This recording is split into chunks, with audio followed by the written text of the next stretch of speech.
오늘은 창세기 31장 19절 라헬의 도둑질에 대해서 말씀드리겠습니다. 라헬은 라반이 양털을 깎으러 나간 틈을 타서 친정집 수호신의 신상들인 드라빔을 훔쳐냈다라는 본문 말씀입니다. 라헬은 라반의 둘째 딸입니다. 야곱의 사촌이었었고 또 야곱의 둘째 부인이 되기도 했었습니다. 우물가에서 처음 야곱을 만났습니다. 그리고 그들은 사랑에 빠졌습니다. 그래서 야곱은 아름다운 그 둘째 딸 라헬을 위해서 7년을 일하겠다고 말했었는데 아버지의 계략에 의해서 첫 번째 부인이 아니라 두 번째 부인이 되었습니다. 가부장적인 아버지에서 두 번째 부인이 된 것이고 이것은 라헬은 한가할 수 없는 일이었던 것입니다. 그리고 라반은 말하기를 이 고장에서는 둘째 딸을 첫째 딸보다 먼저 보내지 않는다고 말하면서 야곱을 속이고 14년을 일하게 만들었습니다. 용모가 아름다웠습니다. 에스라의 미녀라고 말하는 것입니다. 얼굴만 아름다운 것이라 몸매도 아름다웠던 것입니다. 그러나 믿음이 그만큼 깊었느냐? 그것은 성경에 말씀되어져 있지 않습니다. 야곱의 사랑을 받았지만 임신하지 못했었습니다. 그리고 자기가 임신하지 못하게 되니까는 언니를 줄타게 되고 자기 하녀를 그 남편에게 주게 되고 또 하녀가 아들을 두 번 낳게 되니까 이제 내가 언니와 경쟁해서 이겼다고 말을 하게 됩니다. 그 전에 야곱이 그 사랑을 받았지 임신하지 못했을 때 그 라헬은 나로 임신시키라고 남편한테 말합니다. 라헬은 자기가 임신하지 못한 것이 남편의 탓이라고 생각했었고 하나님을 보지 못했던 것입니다.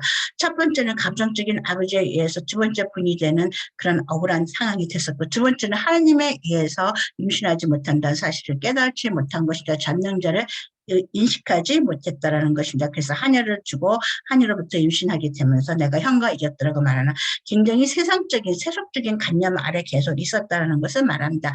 다시 말해서 라헬의 신앙이 깊지 않았다라는 것을 말하는 것이죠.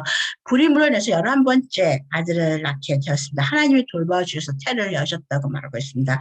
그 전에 라헬은 자기 언니 레아와 늘 다투었습니다. 사랑은 있지만 자식이 없었고 언니는 자식이 있었을 적에 큰아들이 갖고 온 자기 조카이기도 하죠. 루벤의 핫팬츠를 요구했었을 적에 레아도 또 예쁘게 말하지 않았습니다. 네가 내 남편도 뺏어가고 내 아들 것도 뺏어가느냐라고 말하면 또 라헬도 할 말이 있었을 것이다. 원래는 그게 내 자리였는데 아버지에 의해서 언니한테 돌아간 거라고 말할 수 있었겠죠. 그런 마음이 있었겠죠. 그래서 어쨌든 그 라헬은 오늘 내 남편이 당신과 동침하리라고 말합니다. 한 남자를 갖고 두 명의 여자가 다 같이 내 남편이라고 말하고 또 그날 야곱은 일을 끝나고 지친 몸으로 돌아왔을 적에 레아가 나가서 내 방으로 들어오세요라고 말합니다. 야곱은 물건이었었습니다. 이 여자한테 저 여자한테 그것이 자매였었고 첫 번째 부인, 두 번째 부인이 되기도 했었지만 여자들에 의해서 처갓집에서 살고 있는 그의 처지를 보여주고 있는 것입니다. 어쨌든 그런 이상한 집안에서 11번째 아들을 낳게 되었고 그것이 그 요셉이었던 것입니다. 요셉과 베냐민의 어머니이기도 합니다. 그리고 다음에 나온 것이 오늘의 장면입니다. 라반의 우상을 도둑질하고 낙태 안장에 숨기게 됩니다. 이 신상들인 드라빔은 무엇을 말하냐면 인감 증명과 같은 것입니다. 인감 도장, 재산을 상속할 권리가 있다라고 말하는 것인데 그것을 라헬이 그러니까 요셉의 어머니였던 그 라헬이 야곱을 사랑했었죠. 요셉한테 뭔가를 돌려주기 위해서 자기 아들을 위해서 대담하게 도둑질하게 되었습니다. 이 부분은 야곱과 라헬은 굉장히 부창부수하는 닮아가는 부부입니다. 야곱은 자기 아버지에게 거짓말하고 형한테 거짓말했었고 형의 축복을 도둑질했었습니다. 어쨌든 그는 그 대가로 자기 집에서 살지 못하고 갔다 나름 자기 삼촌의 집으로 돌아가서 도망가서 20년을 살고 많이 속임수를 당하고 고생하고 그렇게 하다가 이제 한 가족을 이루게 되었던 것이고 그 남편과 살았던 라헬은 아버지 밑에서 따른 예쁜 딸이었는데 하나님을 의지하기보다는 한 번은 감정적인 아버지에서 두 번째 분이 되고 한 번은 신앙이 적어서 하나님의 태를 열지 못해서 유신을 못하게 됐을 적에 하나님 앞에 겸허하게 겸손하게 나아가지 않고 그리고 신앙이 별로 잘하지 않은 상태였기 때문에 세속적인 방법을 써서 도둑질하게 되었던 것입니다. 또 안장에 숨기면서 자기 아버지한테 거짓말도 합니다. 정수가 일어날 수 없습니다. 라고 말하게 됐습니다. 그가 라반의 그 우상을 훔쳤던 이유는 자기 남편을 위해서입니다. 사실은 남편의 집을 돌아갈 것 남편의 자기 집으로 돌아갈 것 같으면 자기 친정집에서 일어나고 있는 그 중요했던 그 관습들이 그 새로운 지역에 있어서 과연 얼마나 효과가 있는지에 대해서 전혀 생각해보지 않고 자기의 과거의 습관에 의해서 친정집의 습관에 의해서 트라빔이 그 당시에 그 지역에서는 인감 증명과 같이 재산을 그가는 주장할 수 있다. 그래서 남편을 위해서 자식을 위해서 아마 라헬은 그것을 도둑질했었을 것입니다. 그리고 라반은 그걸 찾으러 왔다. 찾지 못하게 되고 라반과 야곱은 협상을 하고 헤어지게 됩니다. 그럼 이제 질문이 생깁니다. 왜 하나님은 라헬이 도둑질한 것에 대해서 들춰내지 않았을까라는 것입니다. 만일 그때 라헬이 그 도둑질한 것이 들춰냈더라면 어떤 일이 벌어졌을까요? 라헬은 다시 자기 친정집으로 끌려가야 됐을 것입니다. 그리고 라헬이 끌려간다면 야곱도 다시 아내 때문에 나 아내 버리고 가겠다 그러지 않고 또 끌려가야 됐었을 것입니다. 그래서 하나님은 그것을 덮으셨습니다.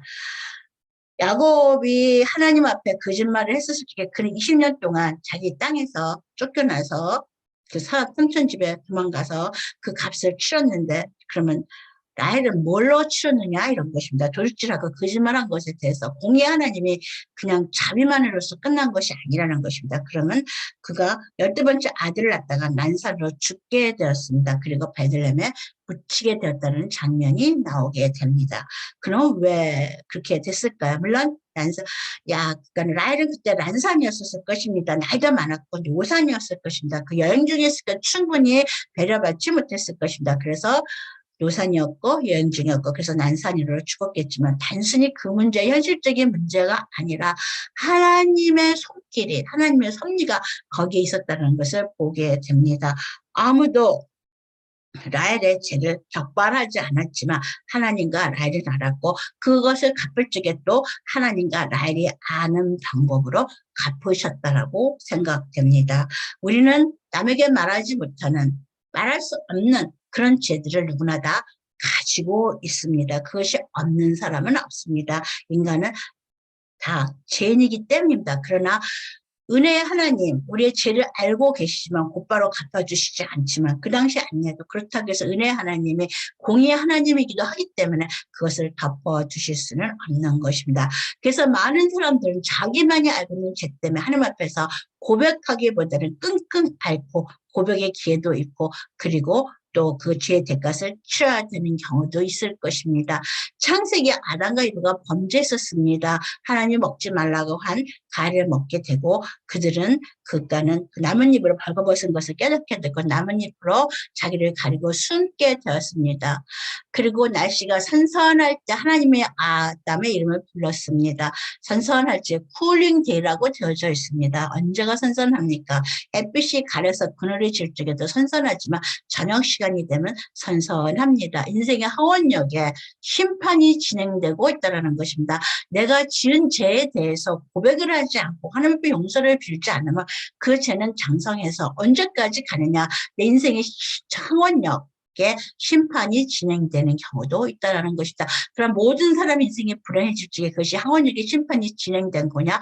그렇지는 않을 것입니다. 어차피 인생의 하원역에는 여러 가지 많은 신체적인 문제들도 따라오게 되고 신체적인 연약함과 경제적인 어려움과 문제들이 생기게 되겠죠. 꼭 그것은 아니지만 자신이 지니고 있는 죄에 대해서 일찍 고백하고 인지하지 않았다라면 그것이 그 인생의 마지막 순간에 찾아오는 경우가 있는 그런 사람들이 있다라는 것입니다. 그래서 하나님은 말씀하시기를 그 하나님은 미쁘사 우리가 우리의 죄를 고백하면 하나님 우리의 죄를 용서하신다고 말했는데 라헬은 고백하지 않았다라는 것입니다. 도둑질했었고 그리고 살아가려면 생각했었던 것입니다. 그래서 결국은 난산으로 죽게 되고 베들레헴에 묻히게 되고 라헬의 죄는 라헬의 도둑질한 것은 하나님과 라헬이 아는 걸로 방법을 갚으셨다라는 것입니다. 라헬이 고백했다라면 하나님 앞에 내가 도둑질했어요. 하나님 내가 이것을 도둑질한 이유는 내가 잘 살려고 한 게 아니라 내 남편과 내 자식에게 더 좋은 물질을 주기 위해서 한 것입니다라고 고백했고 잘못했습니다라고 얘기했다라면 하나님은 어떻게 했을까요?